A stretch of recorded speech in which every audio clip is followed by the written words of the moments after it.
tema que me foi dado é o das subvenções fiscais, e aí todo mundo pensa nos benefícios do ICMS, e a sua tributação pelos principais tributos federais, especialmente o Imposto de Renda e a Contribuição Social sobre lucro por um lado, e o PIS e COFINS por outro. Eu vou começar a fazer uma exposição, levando em conta a legislação em primeiro lugar, depois eu vou abordar a jurisprudência do Supremo Tribunal Federal, do STJ e do CARF, e finalmente chegarei a uma conclusão. Com relação à legislação, nós sempre afirmamos em livros, artigos e congressos que o direito tributário é extremamente complexo. E é mesmo, mas nem sempre. Há casos em que o direito tributário não é complexo. Há casos em que a legislação não é complexa. E mesmo assim o judiciário brasileiro não as decide. Eu não diria que esse tema que me foi dado seja um tema banal, é um tema difícil, mas é um tema cuja legislação, com o mínimo de estudo, por pouco tempo, é possível de se entendê-la. E aí eu dividi a legislação em algumas etapas. Vou pensar no IRPJ e na CSL. A primeira etapa, longínqua, inicia-se com a lei que funda o imposto de renda entre nós, que é o Decreto-Lei 1598, 77, e nele, primeiro, de forma inaugural, se faz uma diferenciação entre subvenções para investimento e subvenções de custeio.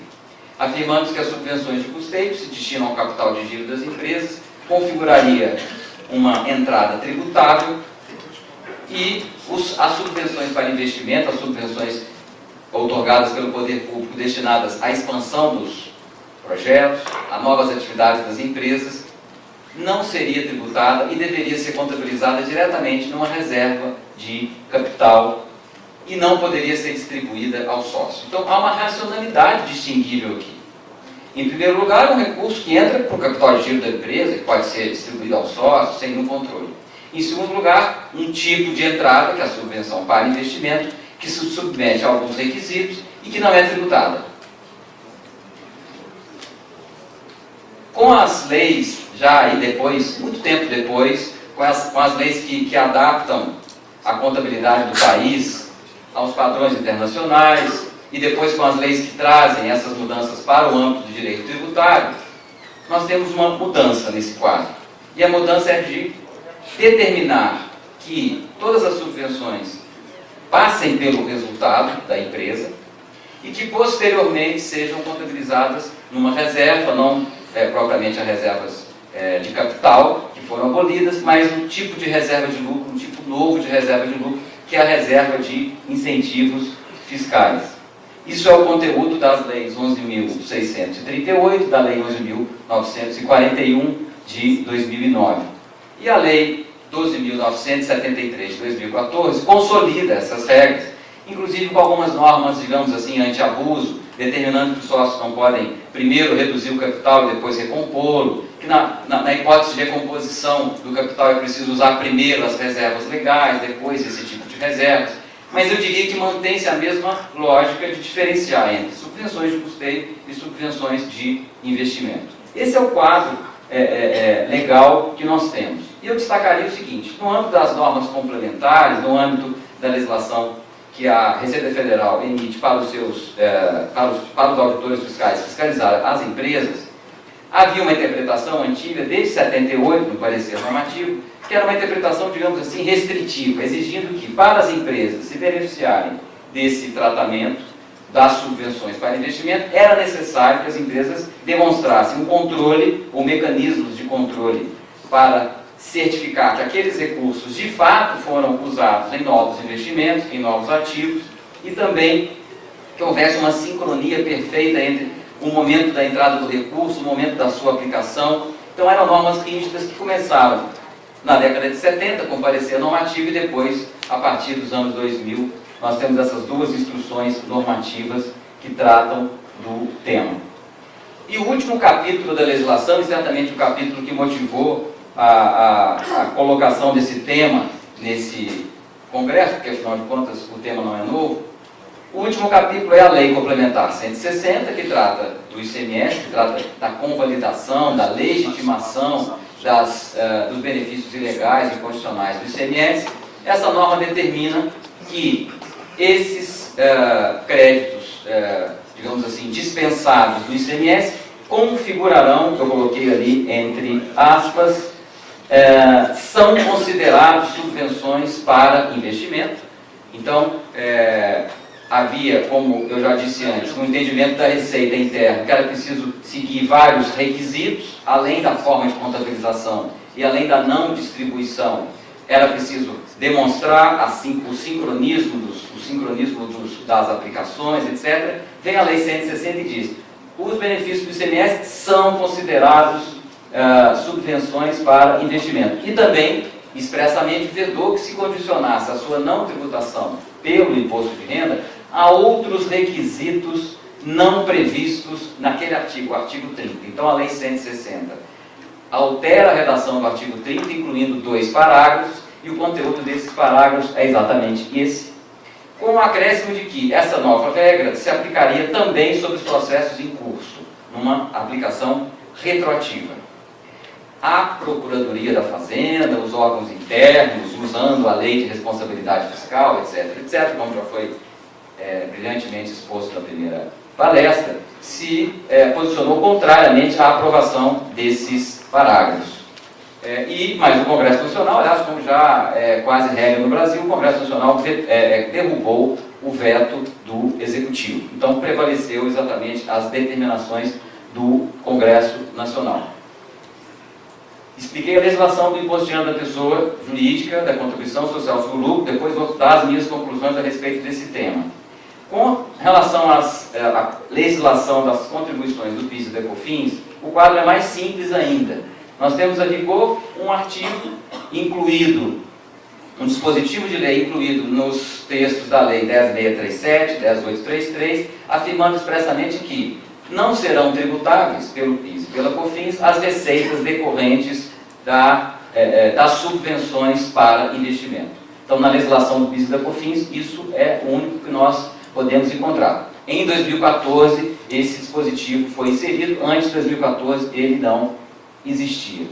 Bom, quais foram as perguntas? E o professor Walter as anunciou logo quando me chamou. As perguntas que constam do próprio título da minha palestra são: subvenções para custeio e investimento, podem os benefícios estaduais sofrer a tributação dos tributos federais? A minha resposta é: se forem caracterizadas como subvenções para investimento, não serão tributadas. Se forem caracterizadas como subvenções para custeio, serão tributadas. E quais são os requisitos?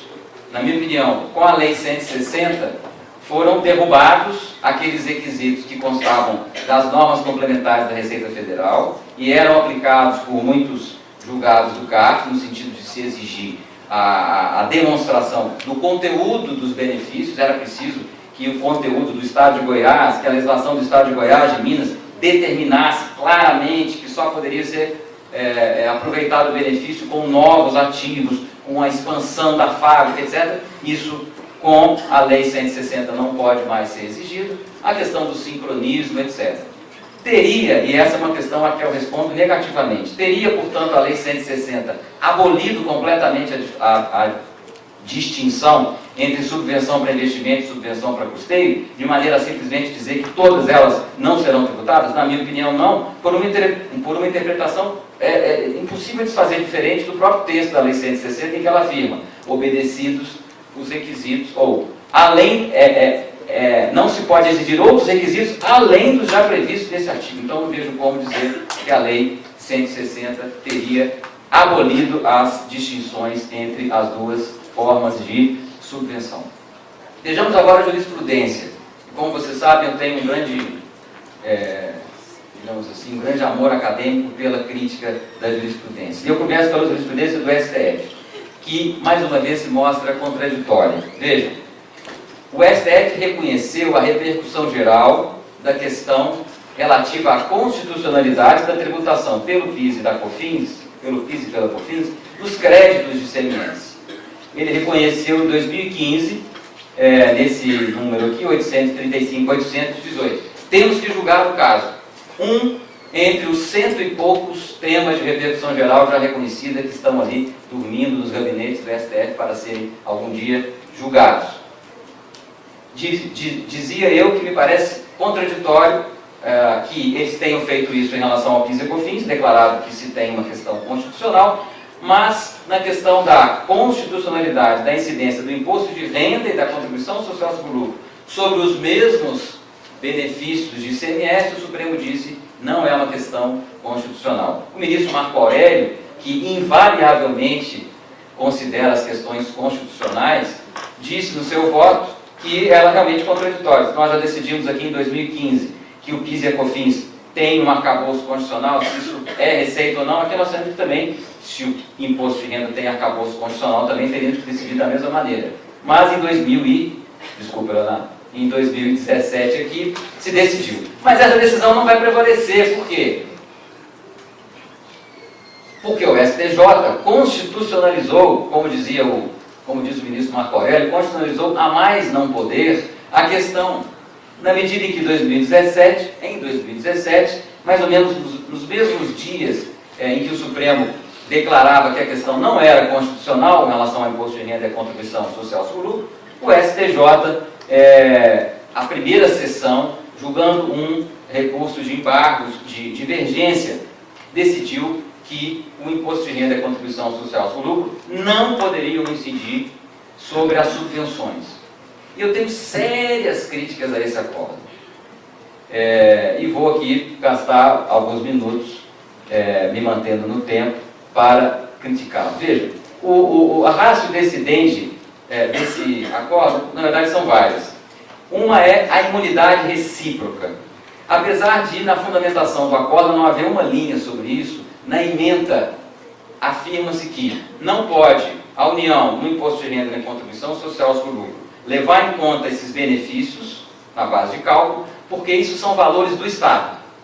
Se são valores do Estado, a União não pode botar na mão. Então, diria eu, também não pode a União cobrar imposto de renda sobre os salários pagos pelo Estado.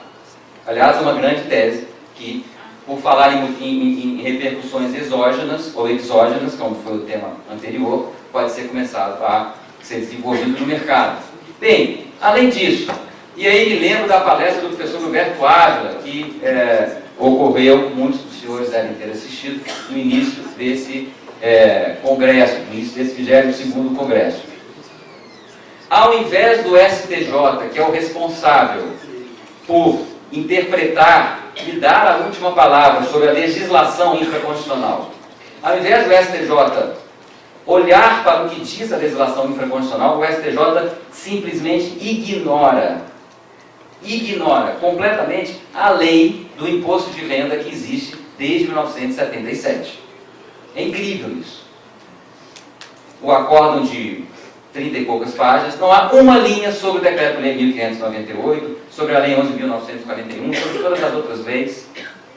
A impressão que eu tenho é que realmente o direito tributário desse, assim, de leis e decretos, é alguma coisa assim considerada muito pedestre pelos ministros das Cortes Superiores. O que os guia são realmente normas maiores, são princípios maiores. Então, o que se traz como fundamento nesse acordo? O princípio ético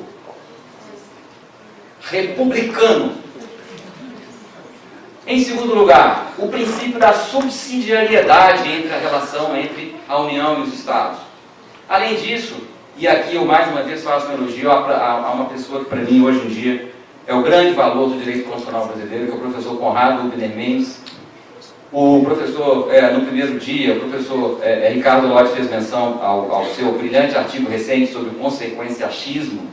Afirma-se nesse acordo, se nós permitirmos, porque quem manda são os ministros do STJ, não é a legislação. Se nós permitirmos isso, vai haver uma indevida competição entre a União e os Estados com relação a benefícios fiscais. Como assim? Qual competição? Qual é o levantamento econômico para afirmar que isso vai... Se nós permitirmos essa tributação, ficará prejudicada a capacidade do Estado de conceder benefícios.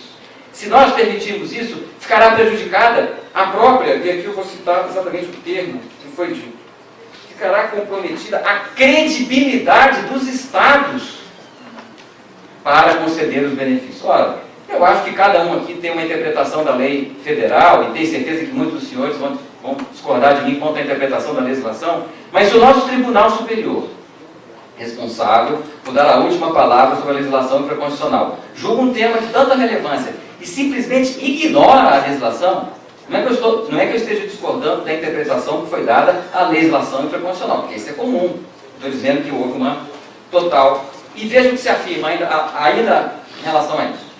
Voto do relator. Voto dessa maneira, abre aspas, em especial porque o pleito da Fazenda está fundamentado exclusivamente em atos infralegais.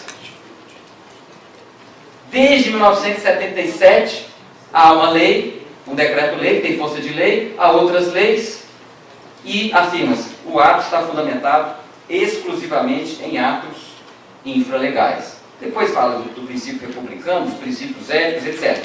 E aí chegamos ao voto vista. O voto vista. Prepare-se. Diz o voto vista. Fiquei bastante entusiasmado com o voto do relator. Poucas vezes vi, em quase 30 anos de magistratura, um assunto de direito tributário elevado a uma culminância tão alta. Eu estou falando sério. Há nos tribunais superiores brasileiros uma relutância a interpretar coisas que para eles são pedestres.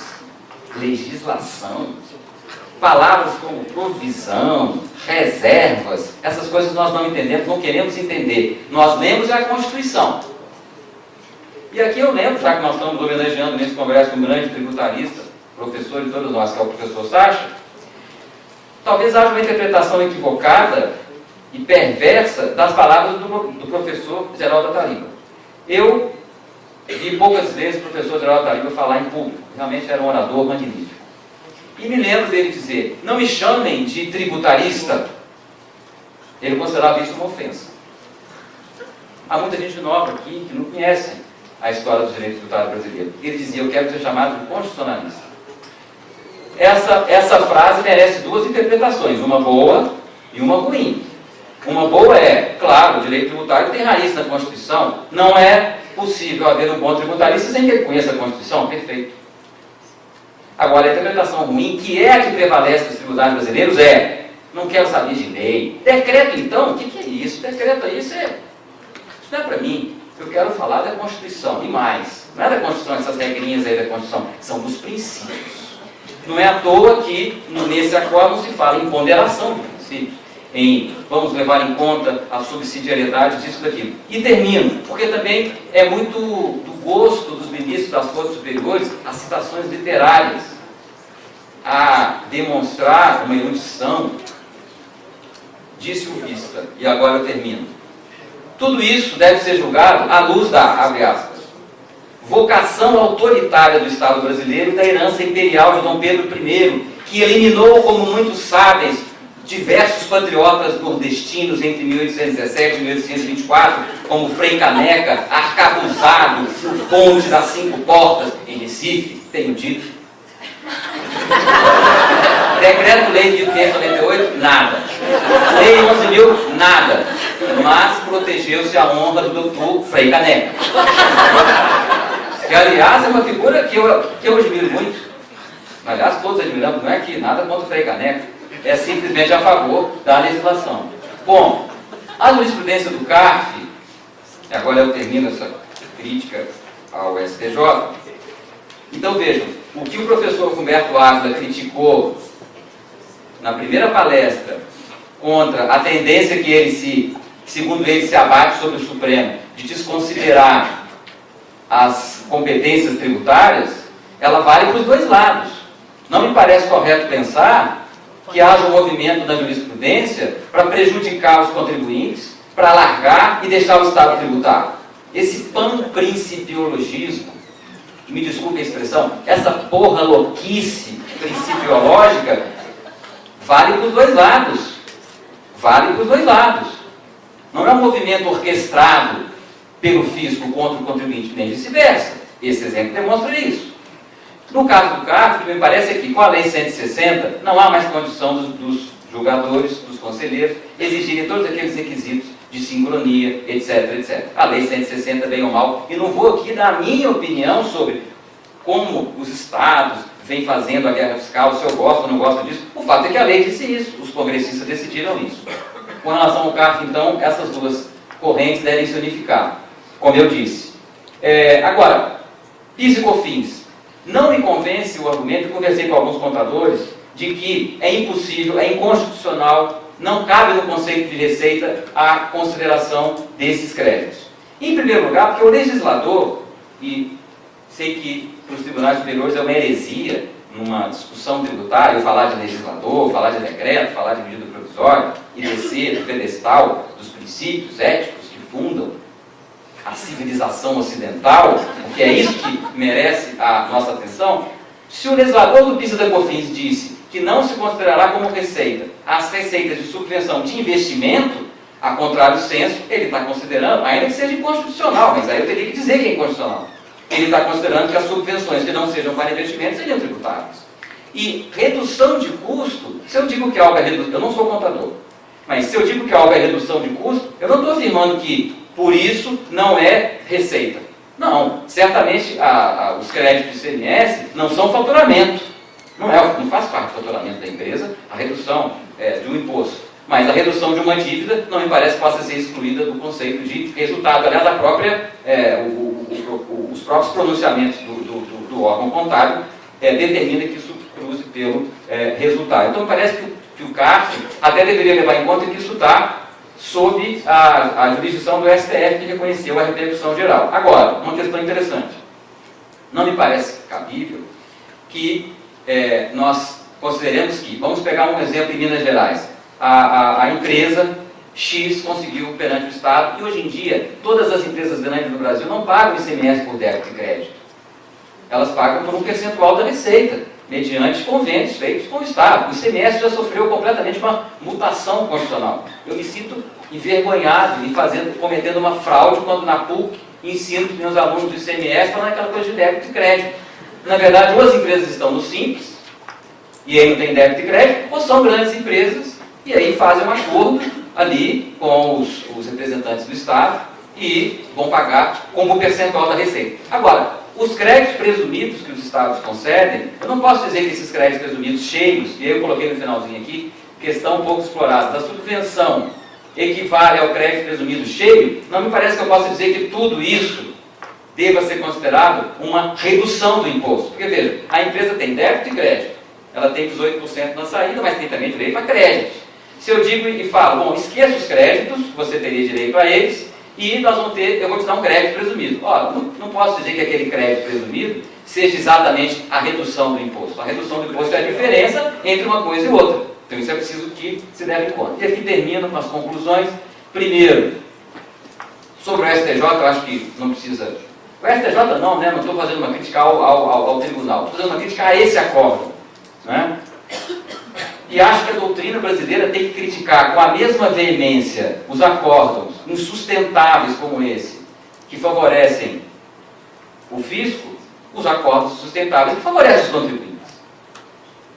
A Lei 160 aboliu completamente a distinção? Bom, poderia ter abolido. Não acho que seria inconstitucional que o legislador abolisse, mas o fato é que está escrito ali que desde que respeitados os outros requisitos do artigo 30. Né? Então, quais são os requisitos? É aquela forma de contabilização, a não distribuição aos sócios. O argumento de redução de custo não é receita para mim, não me convence. Se o PIS e COFINS ainda fossem cobrados pelo faturamento, aí sim esse argumento seria procedente, mas não é o caso. E, finalmente, acho que alguém já disse isso aqui, o meu amigo Guilherme, que certamente uma conclusão, uma previsão, não é preciso ter bola de cristal, que esse tema, professor Walter, pode continuar na pauta do Congresso por mais 5 ou 10 anos, que ele não vai ser resolvido tão cedo. Obrigado.